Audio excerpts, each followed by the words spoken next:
Marcy. Marcy, and this is Political Asylum. Hello. Yeah, we all should be in the nut house. Yeah, what's this going on? Definitely, I agree. So, I have number here 17. The last show, we were going through the first 2 months. Yes. And that was a mouthful. Yeah. So now we're at TPP and the negotiation of NAFTA, which he took away. Yes. And foolishly is trying to do these new trade deals, which are affecting farmers, like horrendously. Really bad. Affecting farmers. Yes. They don't know if they're going to make it through, next year, forget it. If something doesn't happen, they're really in trouble. The soybean farmers, all of them. You've probably heard that farmers in the U.S. are being hurt by the trade war. But how exactly would a tariff on, let's say, luggage made in China end up hurting a wheat farmer in Kansas? Here's how. Trump and his economic team decided to place tariffs on what has become hundreds of billions of dollars worth of Chinese products, and Trump says he's doing this because he wants to reduce America's trade deficit with China, and he wants to punish Chinese companies for their theft of American intellectual property. Well, Beijing responded almost immediately with their tariffs on U.S. exports to China, including on agriculture. Things like soybeans, grains, meats, dairy. Canada, Mexico, and the EU also struck back at Trump's tariffs by focusing their retaliatory tariffs on U.S. agriculture. As a result, U.S. agriculture is becoming less attractive on the global stage because countries like Brazil can swoop in and undercut U.S. goods because their goods are cheaper and tariff-free. And so right now, exports from the U.S. are dropping. Because of the immigration policy that he's implemented on that, the majority of these farmers, they had their visas, their legal visas to come in, do their work, and go. You know how many people come across that border every single day for school, for work? Yeah, it isn't. It's for right. It's for legitimate reasons. For legitimate reasons. Yeah. So now, because of what he has done, so many of these farmers now are suffering because they don't have these legal immigrants to come in with their visas to come in to work. So who's going to come in to do their job? Who's doing it? Who are they going to hire, to do this? This is a big field. It's a farm. People got to go in there, pick the crops and basically, break up, the food and how they process everything. So now you take away these immigrants that they're doing their work because, you don't have you're not a U.S. citizen. You don't belong here. You got to get out, and while these people are coming for legitimate reasons and to do work. So, of course, these farmers are going to suffer because they don't have the help and they don't have the employees to come in and do that job. Because who's going to work for $5 an hour? Who's going to work for $7, $8 an hour? Right. I don't see Americans stepping up in there and doing that type of job. They don't want to do it. No, they don't want to do it. No, of course not. So, you have these other people that are going to come in and do that job. Yeah. So this is why a lot of the reasons why these farmers are suffering with this as well. And it was with Kellyanne Conway. Oh God, she's a character. Yeah, who created coined the term alternative news, or alternative facts. Of why the president asked the White House press secretary to come out in front of the podium for the first time and utter a falsehood. Why did he do that? It undermines the credibility of the entire White House press office on day one. Don't be so overly dramatic about it, Chuck. You're saying it's a falsehood, and they're giving Sean Spicer, our press secretary, gave alternative facts to that. But the point remains. Wait a minute. Alternative facts? Alternative facts, 4 of the 5 facts he uttered. The one thing he got right was Zeke Miller. 4 of the 5 facts he uttered were just not true. Look, alternative facts are not facts. That's what she said. Which created the whole shitstorm with fake news, God. and it gave them a channel to say, well, this is fake news, this isn't. But she really created that whole. She really did. She really put that narrative out there, and and the fact checking like whole thing with everything this president, you know, is basically nil. He just makes shit up as he goes. Of course, you know, he gives you a story. He's a great storyteller. Yeah. So you know, every day, you know, that you see him talk, it's somewhere in there. There's a bunch of lies. Well, that's why people, you know, this is why he hates the media, right? Because the media comes in and corrects what he says, because people really do listen to him. And they say, oh my God, the president said blah, blah, blah. So now you basically have these, of course, his base, and then people who probably don't even support Trump like that, they still listen. And they wonder, if you're not educated, if you're not informed, you're going to be lied to. Right. So it's very important, you know, to have the media come in and fact check him, because he could say, oh, you know, I had 1,000 more votes, or I had, the economy's doing great, or this is doing great. We're doing very well. You know how his vocabulary is. And people are like, oh, the president said, and we were doing very great. And I would just want to smack them in the face and say, no. That's why I say, you know, you got to know where you get your resources from, your information, and educate yourself. How the government works. Just that alone. Yeah. Because he goes out of the bounds, right? He doesn't follow protocol. He doesn't follow law. You know, this is a very lawless president that we have. And it's just like, I'm the president. This is my company. I'm going to run it the way I want to, you know, and I don't care who says what. So this is why so many people also flee from him, because they can't stand him. Yeah. And you know, the first thing that really, I mean, all these things are very upsetting that he has done, even in the first, say, year of his presidency. But one thing that really shook me up was taking away the women's right to choose and Planned Parenthood. Many, many, many, many more hundreds of eggs are fertilized than become humans. Eggs get fertilized, and by that I mean sperm get accepted by ova a lot. But that's not all you need. You have to attach to the uterine wall, the inside of a womb, a woman's womb. But if you're going to hold that as a standard, that is to say, if you're going to say when an egg is fertilized, it's therefore has the same rights as an individual, then whom are you going to sue? Whom are you going to imprison? Every woman who's had a fertilized egg pass through her? Every guy whose sperm has fertilized an egg and then it didn't become a human? Have all these people failed you? It's just a reflection of a deep scientific lack of understanding. And you literally, or you apparently literally don't know what you're talking about.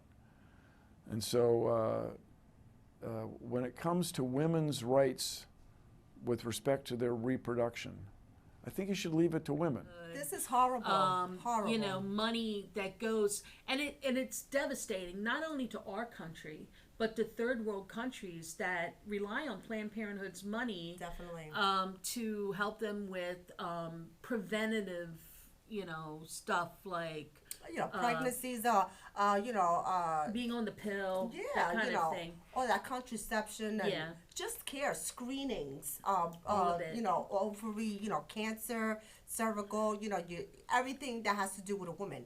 Now, we fought a long time to get to that point where we had Roe versus Wade. Roe v. Wade was a landmark. It effectively legalized abortion across the United States. Here are the facts and players in the case. Jane Roe was actually Norma McCorvey. She was a Texan in her early 20s who wanted to terminate an unwanted pregnancy in 1969. Abortion was legal in Texas at the time, but only for the purpose of saving a woman's life. That was not the issue for McCorvey. Her life was not at risk. She tried unsuccessfully to get an illegal abortion and was referred to 2 attorneys interested in challenging anti-abortion laws. The Wade in Roe v. Wade was Henry Wade, the district attorney of Dallas County, who enforced that Texas abortion law. McCorvey soon filed a case against him. The Supreme Court agreed in 1971 to hear the case, and on January 22, 1973, struck down the Texas law in a 7-2 decision. The court set different rules for each trimester. In the first trimester, the choice to end pregnancy was entirely up to the mother. In the second trimester, the government could regulate but not ban abortion in order to protect the mother's health. In the third trimester, the state could prohibit abortion to protect a fetus that could survive outside the womb, except when the mother's health is in danger. In the years since, Roe's been modified but not overturned. A notable example was in 1992, a case called Planned Parenthood versus Casey. For all intents and purposes, this is the new standard by which abortion cases are judged. The focus this time wasn't privacy, it was roadblocks, which had been intentionally set up to make it harder to get an abortion. In a 5-4 ruling, the court said restrictions are unconstitutional if they place an undue burden on a woman. Support for Roe v. Wade remains strong. A Kaiser Family Foundation poll in June 2018 found that 67% of Americans do not want the Supreme Court to overturn the ruling, while 29% do. The question now, of course, is what the Supreme Court will do with a solid conservative majority. Right. You know, and it's been, I think, since the late 70s or something like that? Something like that, yeah. Yeah, so it's been around for a couple of decades, right? So Yeah. we've had that where we wanted to have women to have safe abortions or just a right to choose, you know, and, planning, planning, contraception, just screenings. It's not just about abortion. It's more than that. Well, and to him, it's more about appealing to the religious part. Yeah, the radical churches, white evangelicals. Yes. that will vote for him. Yes. So of course, since when do you think he was ever interested in women's rights? Never. And this doesn't faze him at all because of all the accusations that have been put against him as the male chauvinist pig Definitely. that he is, and maybe a sexual predator. Who knows? Yeah. There's numerous lawsuits out there. Very against much. him. A lot of them. But But they don't talk about that though. the women's right to choose just blew me away, because not only does it take away that, it takes away women's rights. Yes. And puts them in a different place where, once again, we're living in a patriarchal society and we're moving backwards. The 1960s and 70s ushered in big changes for women in America. From family life to the workplace to reproductive rights, there was a charge for change known as the women's rights movement. But long before then came the fight for women's suffrage, which granted American women the right to vote in 1919. That movement, led by Susan B. Anthony and Elizabeth Cady Stanton, paved the way for the second wave of feminism in the 60s and 70s. In 1960, family planning was transformed as the FDA approved birth control pills for contraceptive use, opening a new chapter for the career women. About 3 years later, at the urging of Esther Peterson, President John F. Kennedy signed the Equal Pay Act. Also that year, Betty Friedan published The Feminine Mystique, which documented what she saw as the oppression of middle-class women. By the 1970s, women of all ages, races, and backgrounds had joined in the fight for equality. Gloria Steinem campaigned for a constitutional amendment to guarantee equal rights for women. And in 1972, Congress passed the Equal Rights Amendment. Hey, what do you say? Ratify the ERA! Though the amendment was never ratified, the following year, the Supreme Court would make a decision that would have a profound effect on the lives of American women. In the landmark case Roe v. Wade, the High Court ruled that a woman has a constitutional right to choose to have an abortion. Abortion services were made safer and more accessible to women after the ruling, which would face repeated challenges in later years. Although Roe v. Wade was decided in 1973, the fight over abortion rights and women's equality continued to this day in the U.S. and around the world. So next we pulled out of the Climate Accord. Yes. Which was the most asinine thing that, we could ever do. And the only reason is because it was an Obama thing. Yes. And once again. Anything Obama. Yes. But the climate change things amongst the Republicans, you know how they feel about that. They say it's a hoax. And it's not true. And, but yet Scott Pruitt over here on EPA, he's taking money, he's spending money. And, he's spending thousands and thousands of dollars on rich, elaborate trips. Hey, And didn't he get fired too? yeah, he got fired Yeah. too, because, you know, there has to be some type of cutting point. Scott Pruitt has been controversial since the moment he took over the helm of the Environmental Protection Agency. His confirmation hearing was contentious. She can't recall ever having seen an appointment of someone who was so disdainful of the agency and the science behind what the agency does. It started with controversy over his policies. A $43,000 expenditure that I did not approve. While heading the EPA, Pruitt dismissed half of the advisors on the board of scientific counselors. He relaxed auto fuel efficiency standards. Pruitt is reported to have tripled the size of his security detail, spend on first-class travel, and rent a condo from energy lobbyists. He had his aides seek a used mattress from Trump Hotel, plan family vacations, and try to find his wife a job. But now they've announced his departure, adding to the long list of Trump's ex-officials.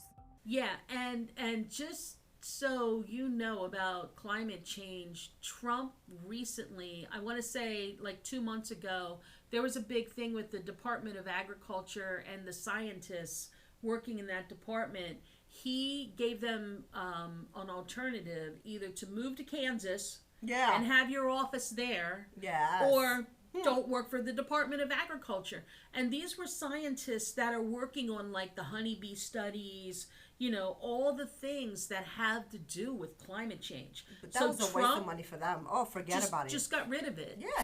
Today, cutting-edge practical scientific research and analysis having to do with, you know, the natural world and how to grow things and agriculture at every scale. In this day and age, that inevitably means talking about climate and climate change. And even if you're not talking about the causes of climate change, you're necessarily going to be talking about its impact and coping with it and predicting it and hopefully potentially mitigating it however you can, even when that science takes place within the U.S. federal government, which is led by a president named Donald J. Trump. Within the federal government right now, led by Donald Trump, there is already super high-level practical research and analysis happening at a world-class level on how to predict and cope with and hopefully ameliorate effects of climate change. That is happening. Scientists at places like USDA are leading the world in that kind of research. And that is happening despite the best efforts of the Trump administration to shut all of that down.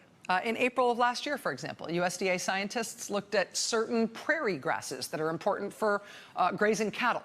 They found that as the level of carbon dioxide goes up in the atmosphere, that sort of supercharges the photosynthesis process for those grasses. The practical consequence of that for the cows that eat those grasses is that the protein content of those grasses drops.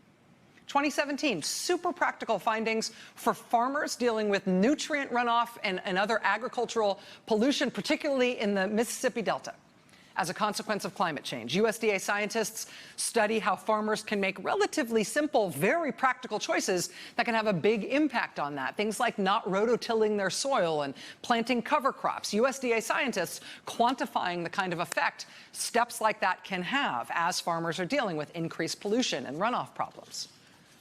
Last summer, a promising finding from USDA scientists that coffee can be a sort of canary in the coal mine test subject for scientists who are trying to monitor and anticipate how pest biology is going to change as carbon dioxide levels go up. Coffee is already being affected by increased CO2. So USDA scientists have been studying how coffee specifically might help when it comes to studying insects and weeds and growth patterns and other stuff that might change as levels of carbon dioxide in the atmosphere go up. Arguably, the most important food crop on planet Earth is rice. More than 600 million people on Earth get more than half their calories or half their protein from rice on a daily basis. Earlier this year, USDA scientists came to a potentially earth-shaking conclusion about rice. They found that as carbon dioxide increases in the atmosphere, rice loses its vitamins, which means the crop that more than 600 million humans count on for most of their diet is going to get significantly less nutritious as carbon dioxide levels rise. Oh, you're only dealing with potential starvation of 600 million people, or massive changes in nutritional needs for 600 million people. Why would anybody need to know about that? And As we've talked about a couple times here on this show, in the last couple of weeks, the Trump administration is also right now trying to dismantle a big chunk of the whole scientific capacity at that pioneering agency, at USDA. Move or be fired. Scientists at USDA were recently given a document with 2 blank boxes on it. They were told they needed to check one of the 2 boxes. Option A, accept a forced transfer 1,000 miles away out of Washington, away from USDA and the rest of the federal government, to a city where there are not even offices for them. There is no building to move them into. Or option B, agree to be fired for the crime of refusing to be moved halfway across the country for no reason. And again, there is no building, there is no office to move these people into in Kansas City. The Agricultural and Applied Economics Association did the math and thinks that this move will come at a cost to U.S. taxpayers of $80 to $180 million. Oh, for that low, low price, we can fire all the scientists in this part of the government. Congratulations. What else can we get you for that kind of money? And so it is this remarkable confluence of dynamics and events, right? I mean, climate change is very important to Democratic voters. Climate change particularly important to young voters of all stripes. Climate change often seems big and overwhelming and something like humans can worry about it but not do much about it. You know, what can you do? Climate change, we're talking about the scale of the earth. What can you do, right? But, well, here's the thing our government is doing right now over the next 14 days. To decimate some of the most advanced and practical climate science in the world, and to disassemble the U.S. government's ability to ever do it again. I mean, really? That is horrible. Like, so these scientists basically lost their job because and he gave them a month. So who in a moment's notice can move their whole family to a place, and they weren't even providing a house for them. Nothing. They had to come up with that themselves. No relocation, so, you know. What he did was he set them up for failure, that they couldn't continue their work because he doesn't want anything to do with the climate change. Of course not, because that takes money out of his pocket.